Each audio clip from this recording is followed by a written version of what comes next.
Part 1. Part 1. You'll hear someone booking transport for a trip. First, you have some time to look at questions 1 and 2.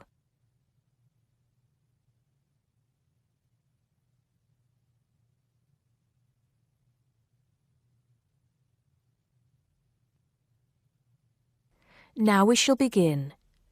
You should answer the questions as you listen because you will not hear the recording a second time. Listen carefully and answer questions 1 and 2. Good morning, Burnham Coaches. Sarah speaking.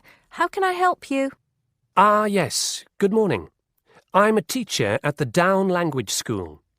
We have a bit of a problem, and I was wondering if you could help us out. What is the problem exactly? Well, we normally take our students on an excursion at the end of their course. But unfortunately, the coach firm we normally use has let us down. It seems they've gone out of business. I'm sorry to hear that. I suppose you are looking for a replacement. Well, yes.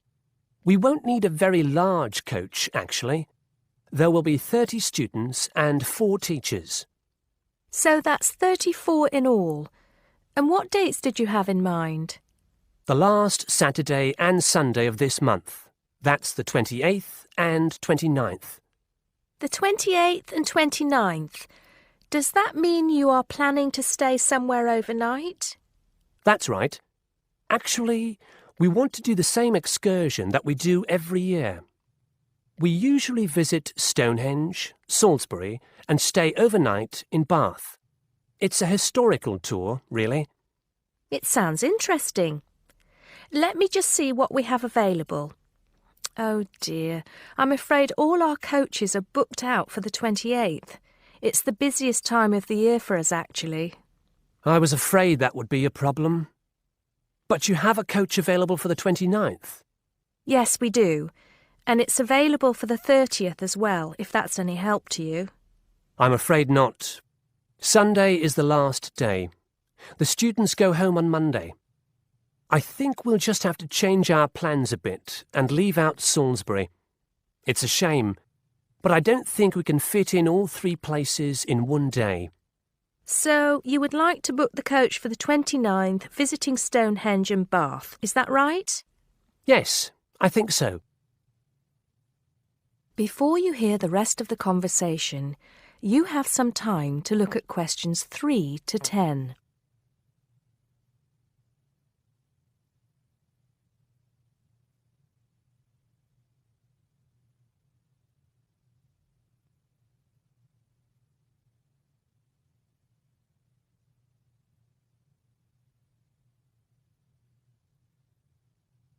Now listen and answer questions 3 to 10.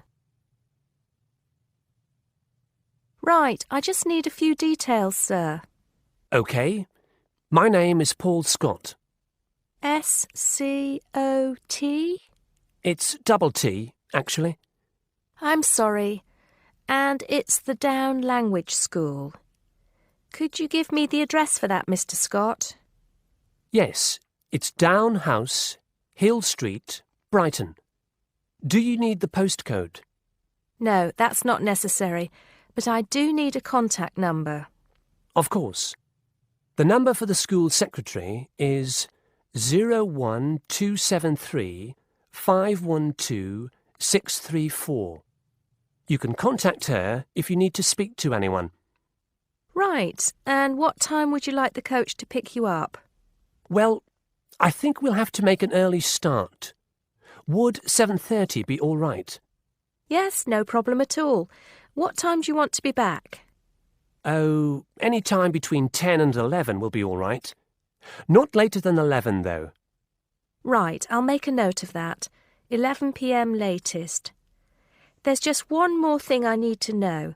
Presumably, you'll be visiting Stonehenge first. How long do you want to stay there?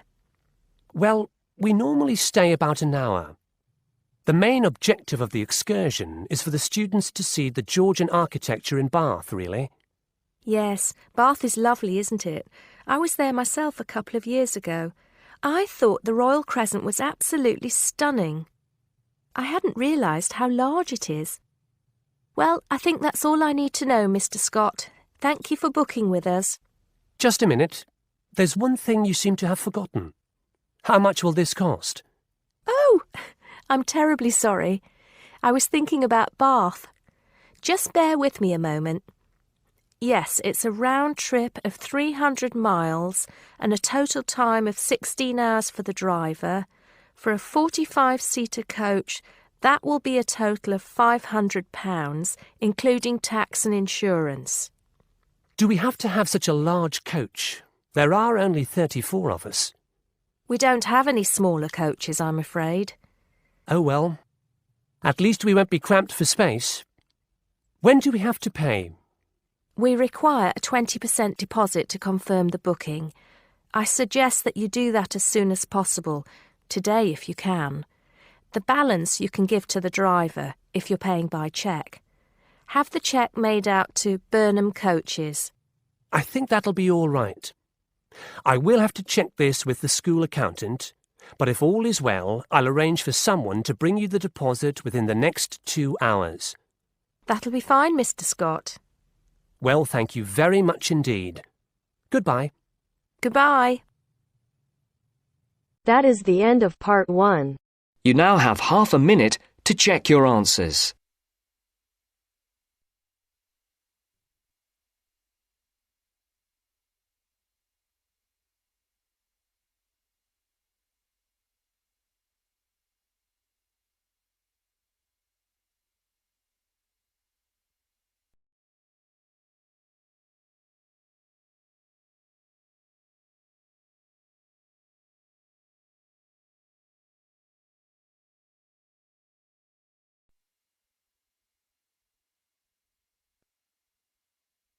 Now turns to part 2. Part 2. You will hear part of a lecture on art and culture in the Indonesian island of Bali. First, you have some time to look at questions 11 to 15.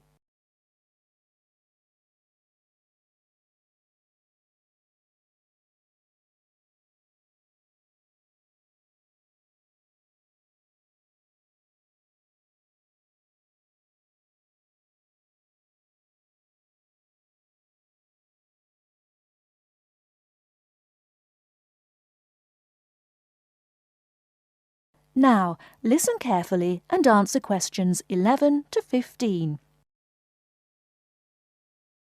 Last week, we looked at the traditional art of Japan. In this week's lecture, we're going to move south and look at the very special way in which art has developed in the beautiful island of Bali, which is now part of Indonesia. I'll begin by giving you a brief historical overview. It's thought that the first inhabitants of Bali were farmers who arrived around 3000 BC, at the beginning of the Iron Age. They probably originally came from China, and in Bali they cultivated rice and built temples ornamented with wood and stone carvings and statues. The Hindu religion was introduced in the 14th century AD, and this has remained the main religion on the island. This was an important period in the artistic development of the island, when sculptors, poets, priests and painters worked together in the service of the ruling families. Rather than painting everyday scenes, artists concentrated on narrative paintings illustrating the epic stories of Hinduism.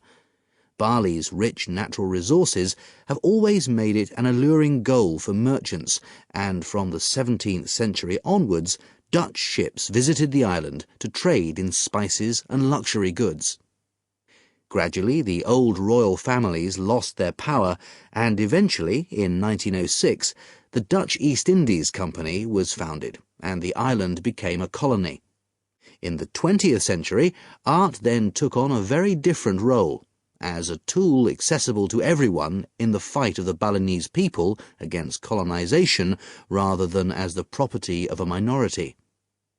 Shortly after this, in the 1920s, stories of the beauty of the island of Bali began to spread around the world, and Balinese art underwent another vast transformation with the advent of tourism to the island. At first, this was only on a small scale, but it had important effects. Expatriate artists from Holland and Germany settled on the island, bringing paper, Chinese ink and other new materials with them. They worked with local artists, encouraging them to experiment with concepts like naturalism, expressionism, light and perspective, as well as to move away from the traditional focus on narrative painting towards something closer to their own experience. When independence came in 1945, this desire for an art to match a new national identity became stronger, and the traditional narrative paintings started to give way to scenes showing the everyday life of the Balinese people, harvests, market scenes and daily tasks, as well as the myths and legends of their history. Before you hear the rest of the talk, you have some time to look at questions 16 to 20.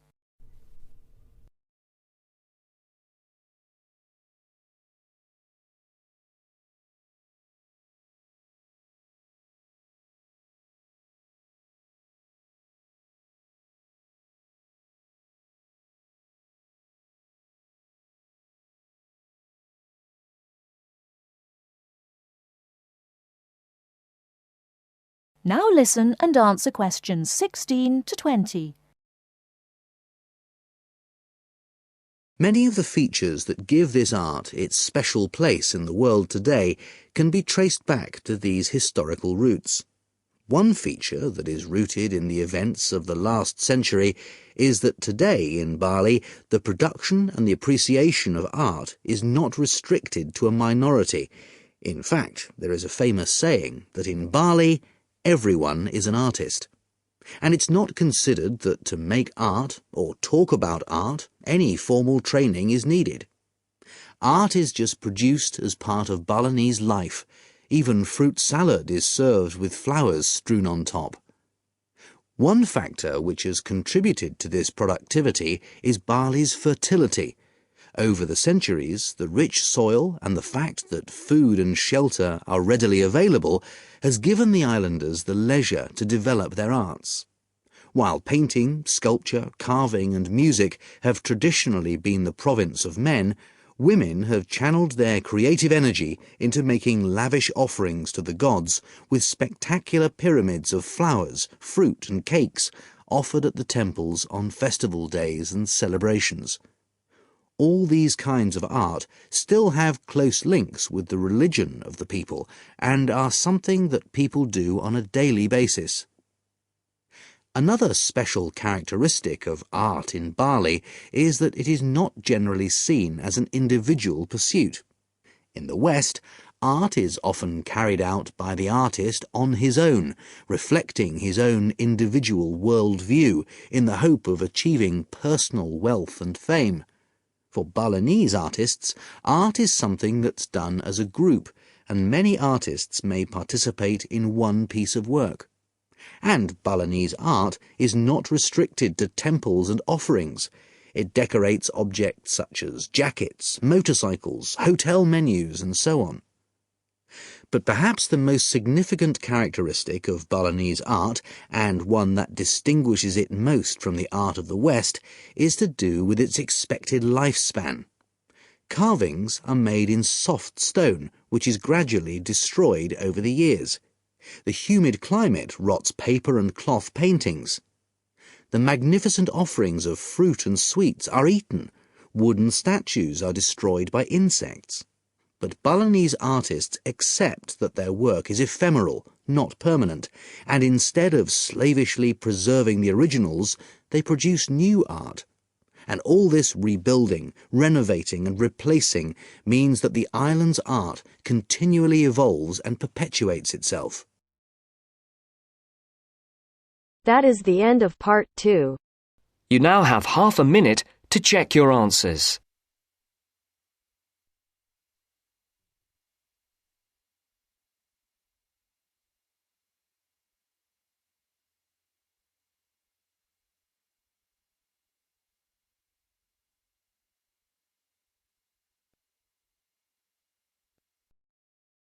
Now turns to part 3. Part 3. You will hear somebody talking to a group of students about a university language centre. Listen carefully and answer questions 21 to 24.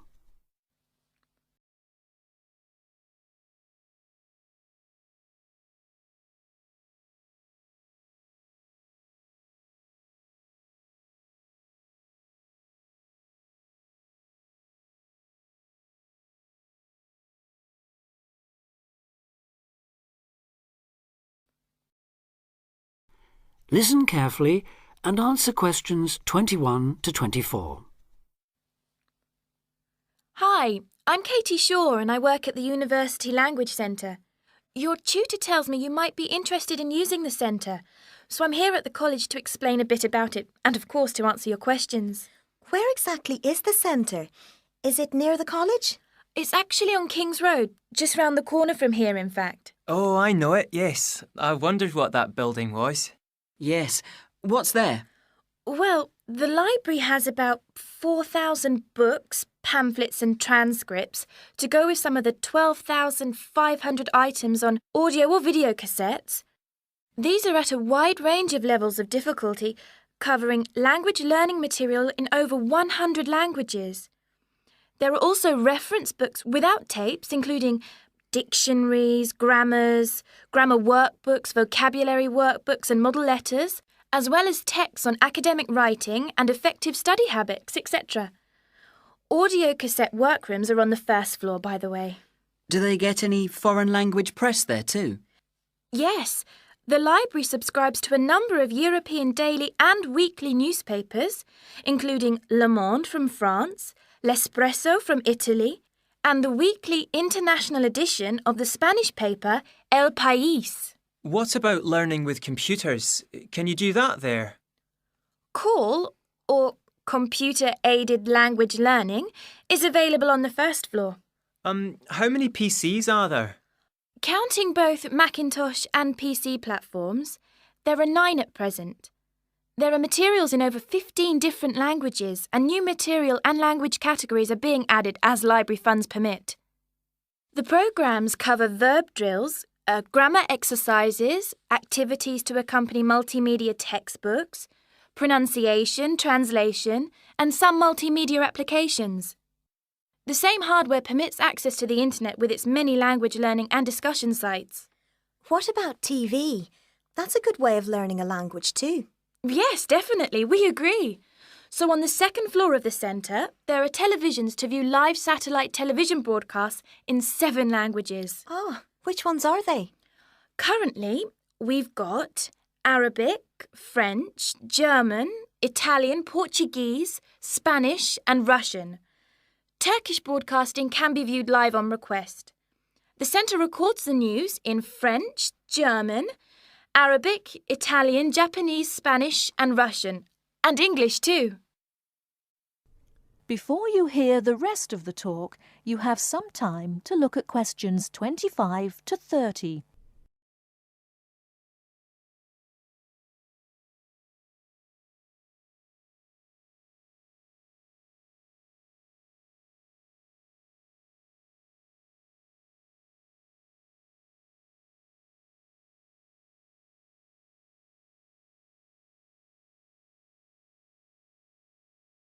Now listen and answer questions 25 to 30. Now listen and answer questions 25 to 30. Sounds great. How do we sign up?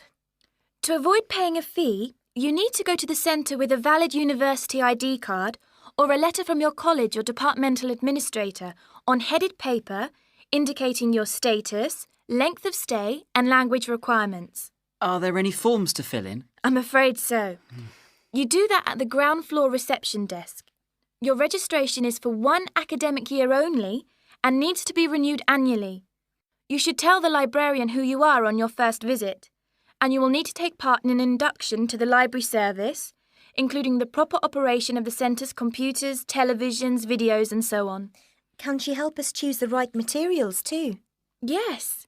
The librarian can give advice and assistance in locating material, making best use of the texts and tapes and so on. Let her know which language you want to study and what, if any, knowledge of it you already have. Also, say what reasons you have for learning the language. Your answers will help the librarian help you make the best choice of books and tapes for your needs. She can also offer you advice on how much time is needed to make progress in the language, and can offer suggestions on how to improve your language learning techniques. Can she copy tapes for us to take home, or can we borrow them? The library is a resource centre and reference library only. You can do as much self-study listening and reading work there as you want, but it's not possible to take home materials, that's to say, books or cassettes. And copyright law doesn't permit the library or its staff to make copies of cassettes for use by students outside the centre. All material must be used on the premises, I'm afraid. This ensures the materials are always available for students working on their own and not out on loan for long periods, which could harm users' progress. So, if we can't take books home, is it okay to photocopy them? The library staff will handle any photocopying, though international copyright law prohibits users from copying more than 5% of any one title in the academic year. You place a photocopy order with the librarian or an assistant, and orders will be processed between 1 and 2 o'clock or after 5:30. How much does it cost? 10 pence per page. Payment is by photocopy card, which you can buy from the information desk on the ground floor.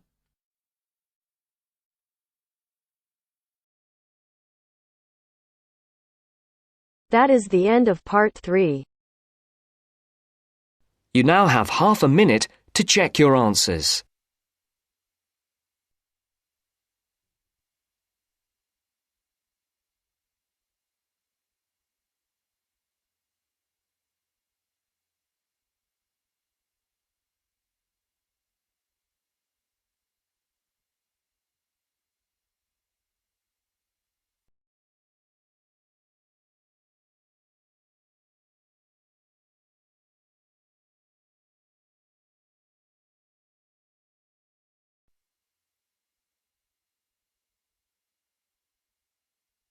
Now turns to part 4. Part 4. You will hear part of a lecture on cities of the future. You now have 30 seconds to read questions 31 to 37.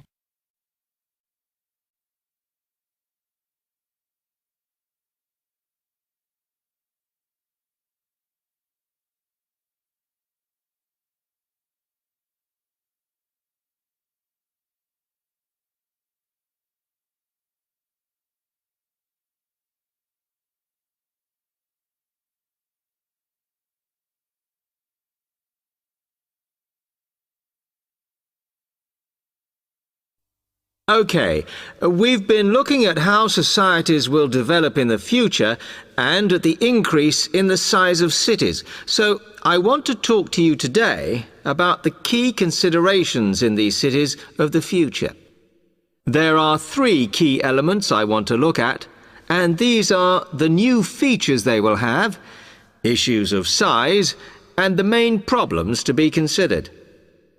First of all, individual transportation will be a big factor in these new megacities as public transport becomes unmanageable. There'll be a huge rise in the use of segways, which are personal transporters like motorized scooters.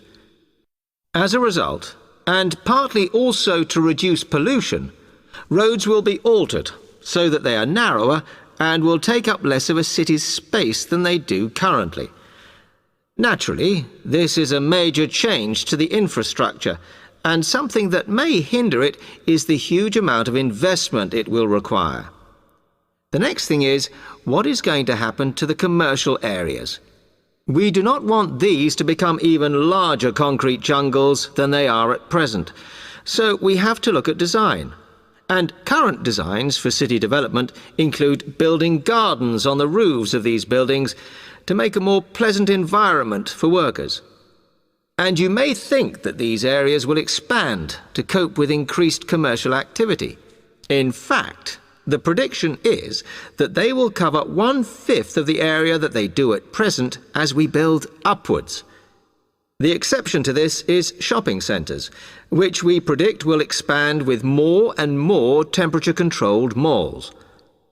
What may cause difficulties is that the superstores will be confined to the outer edges of the city, as they will be too big to fit into the new malls. Then, of course, there are the residential areas, and these will undergo their own changes. One particular development will be houses which are built from glass, as innovations in this material allow it to provide light without causing problems with temperature inside a building. The residential areas will not be allowed to expand without limit, as happens in some areas at present, and their size will be restricted to a population of 15,000. One issue, which has yet to be resolved, and I'm not sure it ever will be, is how we manage to house older residents. They will be increasing in numbers as time goes on. Finally, how will these cities live? We know we have limited energy sources, so what will we do? Well, something currently in development, which will be a feature, is that waste is going to become an energy source. For example, to provide gas in homes. Also, as new technology and systems are developed, we will find that energy plants will become smaller. Another energy source we could use, but one which raises issues of having enough space and too much noise, is wind farms. Because of the problems, I'm not convinced these will be the grand solution to our energy problems that we thought they were going to be. You now have 15 seconds to read questions 38 to 40.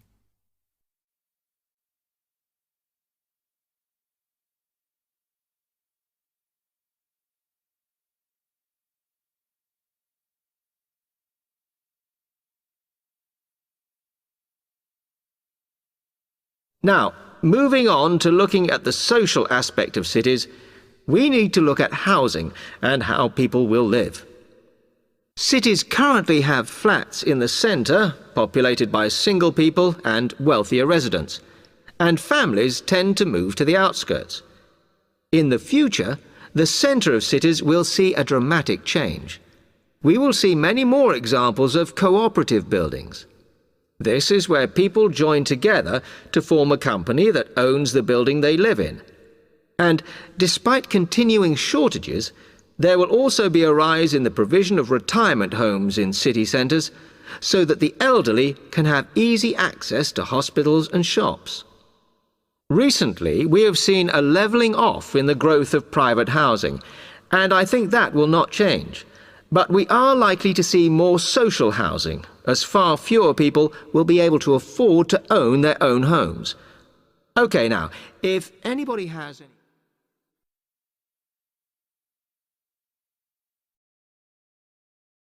That is the end of part 4. To check your answers,